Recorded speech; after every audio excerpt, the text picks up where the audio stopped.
തണ്ടർബോൾട്സ് directed by ജോയ്ക്ക്. ഈ ഒരു cinema എങ്ങനെയുണ്ടെന്ന് വെച്ച് കഴിഞ്ഞാൽ ഇനി ഞാൻ പേഴ്സണലി എൻജോയ് ചെയ്ത് കണ്ട ഒരു സിനിമ തന്നെയാണ് തണ്ടർബോൾട്സ് എന്ന് പറയുന്നത്. വലിയ ബോറടിയോ കാര്യങ്ങളൊന്നും ഇല്ല. ഒരു സിനിമ കഴിയാൻ നേരത്ത് കുറച്ചൊന്ന് ഈ ഒരു സിനിമയുടെ സ്റ്റോറിൻ്റെ ഒരു പേസ് കുറച്ചൊന്ന് ഡിപ്പാവുണ്ടെന്നുണ്ടെങ്കിൽ പോലും സിനിമ ത്രൂ ഔട്ട് എൻഗേജിങ് ആണ്. പക്ഷേ സിനിമൻ്റെ എനിക്ക് തോന്നുന്നത് ഈ സിനിമ എനിക്ക് പേഴ്സണലി ഒരേ ഒരു പോരായ്മ എന്ന് പറയുന്നത് ക്ലൈമാക്സിലുള്ള ഒരു ഫൈറ്റ് മിസ്സിങ് ആയിരുന്നു. ക്ലൈമാക്സിൽ ഈ സെൻട്രി എന്ന് പറഞ്ഞ ക്യാരക്ടർ ഉണ്ട്. സെൻട്രിന്റെ കാര്യത്തേക്ക് വരാം. അപ്പോൾ ഒരു വില്ലനെ പറഞ്ഞ് മനസ്സിലാക്കി നന്നാക്കി കഴിഞ്ഞാൽ അങ്ങനെ ഉണ്ടാവും ഒരു സൂപ്പർ ഹീറോ മൂവിയിൽ. അങ്ങനത്തെ ഒരു ഫീൽ ഈ സിനിമയുടെ ക്ലൈമാക്സിൽ കിട്ടിയത്. ഞാൻ ഈ സിനിമ ഇങ്ങനെ കാണുന്ന സമയത്ത് ഒരു ഗത്ത് സാധനം ഇങ്ങനെ എക്സ്പെക്ട് ചെയ്തിരിക്കുന്നു. അതായത് അതുവരെ കാണിച്ചിട്ടുള്ള ആക്ഷൻ സീക്വൻസ് ഒക്കെ കിട്ടുമായിരുന്നു. അപ്പോൾ ക്ലൈമാക്സിലത്തെ ഫൈറ്റും കിടുവാവും ഒരു എക്സ്പെക്ടേഷനിൽ ഇരിക്കുമ്പോൾ അങ്ങനെ ഒരു ഫൈറ്റ് ഇല്ലാത്ത സിനിമ തീരണ സമയത്തുള്ള ഒരു ഡിസപ്പോയിൻമെന്റ്. പിന്നെ അത് ക്രെഡിറ്റ് സീൻസിലെ ഡിസപ്പോയിൻമെന്റ് പോയി. ക്രെഡിറ്റ് സീൻസ് രണ്ടെണ്ണം ഉണ്ട്. അതിൽ ആദ്യത്തെ കഴിഞ്ഞാൽ ഞാൻ നീച്ച് ഓടാൻ നിൽക്കണ്ട, ഒന്നും കൂടി ഉണ്ട്. ഞാൻ പറയാം, ഞാൻ കണ്ട തിയേറ്ററിൽ അത്യാവശ്യം ആൾക്കാരുണ്ടായിരുന്നു. അപ്പോൾ ഇതിൽ ആദ്യത്തെ ക്രെഡിറ്റ് സീൻസ് കഴിഞ്ഞപ്പോൾ അതിന് കഴിഞ്ഞ് കണ്ട എല്ലാവരും നീച്ച് പോയി. അങ്ങനല്ല, ഇത് രണ്ടെണ്ണം ഉണ്ട്. 2 ക്രെഡിറ്റ് സീൻസ് ഉണ്ട്. അപ്പോൾ ആദ്യത്തെ ക്രെഡിറ്റ് സീൻസ് കഴിഞ്ഞിട്ട് ആരും നീച്ച് ഓടണ്ട, ഒന്നും കൂടി ഉണ്ട്, ഒരു സാധനം കൂടി ഉണ്ട്. അത് ഈ മാർവൽ യൂണിവേഴ്സിറ്റിന്റെ അടുത്തത് എന്ത് എന്നുള്ളൊരു ഹിന്റ് തന്നുകൊണ്ടാണ് ആ സാധനം കാണിക്കുന്നത്. അപ്പോൾ അത് കാണാൻ വേണ്ടി ശ്രമിക്കാം. അപ്പോൾ ഈ ഒരു സിനിമയുടെ സംഭവം എന്താണെന്ന് വെച്ച് കഴിഞ്ഞിട്ടുണ്ടെങ്കിൽ പൊതുവേ ഒരു എക്സ്പെക്ടേഷനും ഇല്ലാതെയാണ് ഞാൻ ഈ സിനിമക്ക് പോയത്.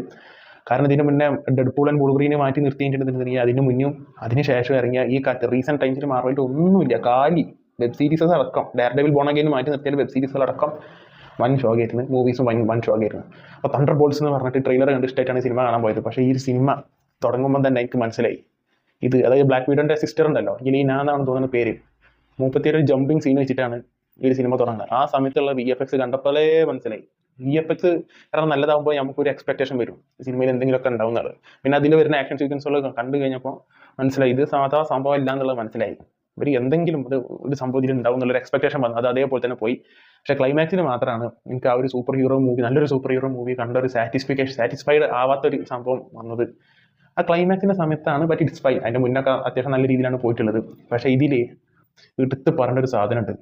മറ്റേ ബക്കി എന്ന് പറഞ്ഞൊരു ക്യാരക്ടർ ഉണ്ടല്ലോ, വിന്റർ സോൾജറിന് ഒരു എൻട്രി ഉണ്ട് ഇതിൽ. അതായത് ബക്കി എന്ന് പറഞ്ഞ ഒരു ക്യാരക്ടർ സാധാ പോലെയാണ് എൻട്രി ചെയ്യുന്നത്. പക്ഷേ him as A winter soldier ഇതിലൊരു എൻട്രി ഉണ്ട്. ഒരു ബൈക്ക്, ഒരു ചേസിങ് സീനിന്റെ ഇടയിലാണ് വരുന്നത്. കൊട്ടത്തെ പൈസ പട്ട മുതലായി ഉള്ള ഒരു അന്യായ എൻട്രി, കിട്ടില്ല എൻട്രി.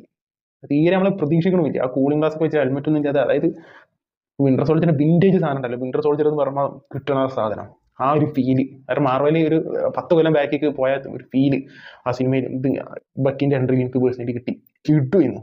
പിന്നെ ഇതിലുള്ള ക്യാരക്ടേഴ്സ് അറിയാലോ, പക്ഷേ തണ്ടർബോൾട്സ് പിന്നെ പോയിട്ട് ദി ന്യൂ അവഞ്ചേഴ്സ് എന്നൊക്കെയാണ് പറയുന്നത്.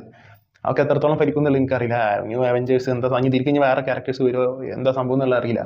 ആ ക്രെഡിറ്റ് സീൻസ് കണ്ടപ്പോൾ കുറേയൊക്കെ മനസ്സിലായി. ബട്ട് സ്റ്റിൽ എന്തിനാണ് ഇവർ അവഞ്ചേഴ്സ് എന്നുള്ളൊരു സംഭവത്തേക്ക് ഇവരെ കൊണ്ടുപോകേണ്ട കാര്യമുണ്ടോ എന്നുള്ളൊരു സംശയം ഉണ്ട്. പിന്നെ അതെന്തെങ്കിലും ആയിക്കോട്ടെ, ഫ്യൂച്ചറിൽ അവർ എന്ത് കാണിക്കും എന്നുള്ളത് നമുക്കറിയില്ല. അപ്പോൾ ആസ് ഫോർ മീ, പിന്നെ അതേപോലെ തന്നെ ഇതിൽ ഒരു കാര്യം കൂടെ പറയാം. സെൻട്രി എന്ന് പറഞ്ഞ ഒരു ക്യാരക്ടറിന്റെ ഇൻട്രൊഡക്ഷനും ഈ ഒരു സിനിമയിൽ തന്നെ ഉണ്ട്. സെൻട്രി എന്ന് പറയുന്നത് ഈ മാർവൽ കോമിക്സിൽ തന്നെ ഏറ്റവും one of the most powerful super hero ആണ് സെൻട്രി എന്ന് പറയുന്നത്. അപ്പോൾ സെൻട്രി അതേപോലെ ഇതിന് ചെയ്ത് വെച്ചിട്ടുണ്ട്. അത് ആ സെൻട്രിന്റെ ക്യാരക്ടറിന് കൊടുത്തിട്ടുള്ള എന്താ പറയാ, ഒന്നാ ക്യാരക്ടറൈസേഷനും പിന്നെ ആ ക്യാരക്ടറിന് വേണ്ടി കാസ്റ്റ് ചെയ്ത ആ ആളൊരു അന്യായ പെർഫോമൻസ് ഈ സിനിമയിൽ കാണാനും പറ്റും. കിഡു സെൻട്രി എങ്ങനെ എന്താ പറയാ, സെൻട്രി എന്ന് പറഞ്ഞാൽ DC-യിൽ ഒരു സൂപ്പർമാനുള്ള പോലെയാണ് ഇതിൽ സെൻട്രി എന്ന് പറയുന്നത്. ആ സെൻട്രിന്റെ കുറച്ച് സാധനങ്ങൾ ഉണ്ട്. അത് സെൻട്രിയായിട്ട് തണ്ടർബോൾട്സിനായിട്ടുള്ള ഫൈറ്റ് ഉണ്ട്. കിഡു അത് എല്ലാത്തിനും എടുത്തെറിയും. അതന്നെ ഫൈറ്റ്. സെൻട്രി എല്ലാത്തിനും എടുത്തെറിയും. മനസ്സിലായില്ല. അപ്പൊ ഈ ഒരു സിനിമ എന്ന് പറയുന്നത് ഒന്നാമത് മാർവലിന് ഇതിന് മുന്നത്തെ എല്ലാ കുറെയൊക്കെ മൂവീസ് വെച്ച് നോക്കുമ്പോൾ കിഡുമാണ്. ഷാങ്ചി, ഡെഡ്പൂൾ ആൻഡ് വോൾവറിനൊക്കെ മാറ്റി നിർത്തിയാല് ആകെ പറയുന്ന ആ 2 മൂവികളും. അപ്പൊ അത് മാറ്റി നിർത്തിയിട്ടുണ്ടെങ്കിൽ ഈ സിനിമ തണ്ടർബോൾട്സ് എന്ന് പറഞ്ഞാൽ എനിക്ക് പേഴ്സണലി ബോറടിക്കാതെ നല്ലൊരു മാർവൽ മൂവി കണ്ട ഒരു ഫീൽ ഈ ഒരു സിനിമ കണ്ടു കഴിഞ്ഞപ്പോൾ ഉണ്ടായിരുന്നു. ബട്ട് ഒരിക്കലും ഒരു ഗംഭീര പടമാണെന്നുള്ള ഒരു അഭിപ്രായം എനിക്കില്ല. സിനിമയിൽ ഞാൻ പറഞ്ഞില്ലേ, അങ്ങനെ എടുത്തു വെച്ച പടം ഭയങ്കര ആക്ഷൻ, അല്ലെങ്കിൽ ഇതിന് മുന്നത്തെ ഇവരെ ന്യൂ അവഞ്ചേഴ്സ് എന്ന് പറയുമ്പോൾ ഇതിന് മുന്നത്തെ അവഞ്ചേഴ്സിന്റെ സാധനം അങ്ങനെ അതേപോലത്തെ സാധനങ്ങളൊന്നും പ്രതീക്ഷിക്കരുത്. ബട്ട് സ്റ്റിൽ നമ്മളൊരു സീറോ എക്സ്പെക്ടേഷനിൽ കയറി കഴിഞ്ഞിട്ടുണ്ടെങ്കിൽ ഡിസപ്പോയിന്റഡ് ആവില്ല എന്നുള്ളതിനാണ് എനിക്ക് തോന്നുന്നത്. എനിക്ക് അത് ഈ ഒരു മൂവി, ഈ മറ്റേ തണ്ടർബോൾട്സ് എന്ന് പറഞ്ഞ ഈ ഒരു മൂവി എനിക്ക് പേഴ്സണലി അത്യാവശ്യം നല്ല രീതിയിൽ തന്നെ ഇഷ്ടമായിട്ടുണ്ട്. ഒരിക്കലും ഗംഭീര പടമല്ല, ഗംഭീരമായിട്ട് പടം ഈ സിനിമ ഇഷ്ടമായിട്ടില്ല. ഓക്കെ, അപ്പൊ നിങ്ങൾ തണ്ടർബോൾട്സ് എന്ന് പറഞ്ഞ ഈ ഒരു സിനിമ കണ്ടിട്ടുള്ളവരാണെന്നുണ്ടെങ്കിൽ കമന്റ് ബോക്സിൽ അഭിപ്രായം പങ്കുവെക്കുക.